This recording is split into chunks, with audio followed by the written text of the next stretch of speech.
Hi, I'm Juhi. Hi, I'm Sosa. I'm a third year software engineering student. Hey, myself Pawan. I'm currently a data science student. So this is our hackathon project. It's a production grade URL shortener. It's not just a working app, but it's built in a way a real production engineering team would build it. Load balance, observable, and designed to survive failures. The stack runs entirely in Docker Compose, three Flask apps instances behind Nginx, load developer, PG bouncer for database connection pooling, PostgreSQL, Redis for caching, and full observability stack with Prothemus, Grafana, and Alert Manager. I'll start the demo while sharing my screen now.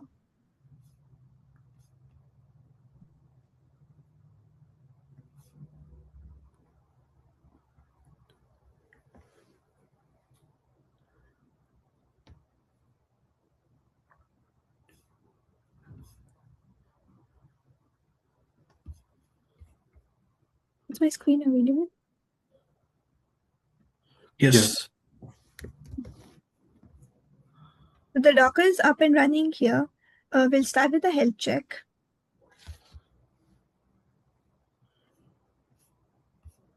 So to try doing it on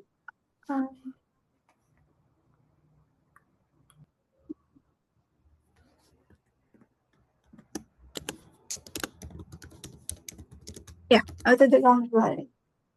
Okay. Let's start with the health check. On the Google, we can see the status okay. The health check's working fine. App's running. Now, this is just a little demo of how the URL shortener is working. I sent in a request. The original URL was https://github.com and it generated a shortcode right here. I'll also display the alert managers. So for that, I'll just stop one of the app instances for a while. It's going to send an alert to the Discord channel in up to 30 seconds of inactivity.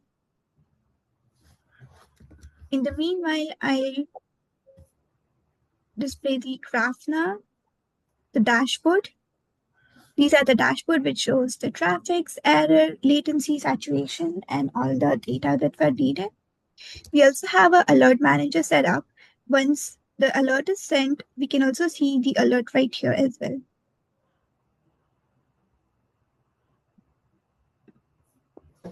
Just waiting 30 seconds now.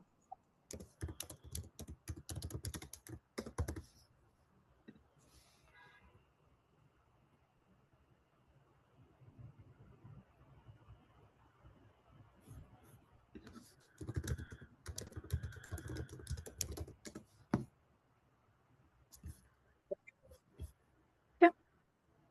Just got an alert. Service has been unreachable. App 1 has been unreachable for more than 30 seconds. So hi, my name is Sosa, like I said, and I'm just going to be walking through the tech stack and the API endpoints for our application.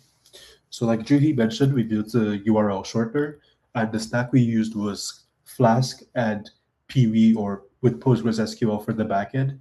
We used Redis for caching, and we also used NGINX both as a load balancer but also as a cache for the health endpoints, which helped increase or decrease our health check latency by like 6,000%. For the database, we also use PG Bouncer, and we hosted all our containers within Docker Compose. So this is the architecture diagram. We have three apps using G-threads because we used G-Unicorn. And then they all come from the NGINX load balancer and hit the same Postgres SQL database with a URL cache from Redis. So just going over the endpoints we have, like you can see here, we have a health endpoint, a shortened endpoint, a get endpoints, and some more endpoints. I'm just going to open up our API documentation to go over them. So the health endpoint is just a simple health check endpoint and returns service liveness. The shortened endpoint is one of the two main endpoints we have. So this just creates the short URL. So this is the request body. We have an original URL and then some non-required ones like a title, a shortcode, and a user ID.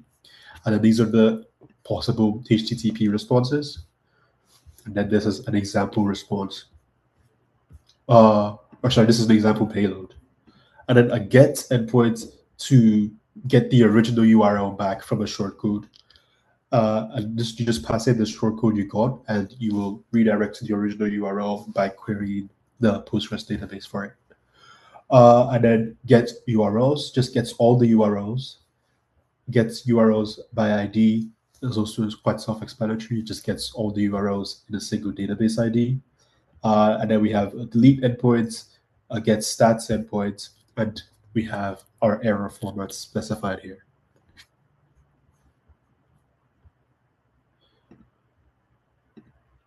Oh yeah, so that's it for our tech stack and our API endpoints.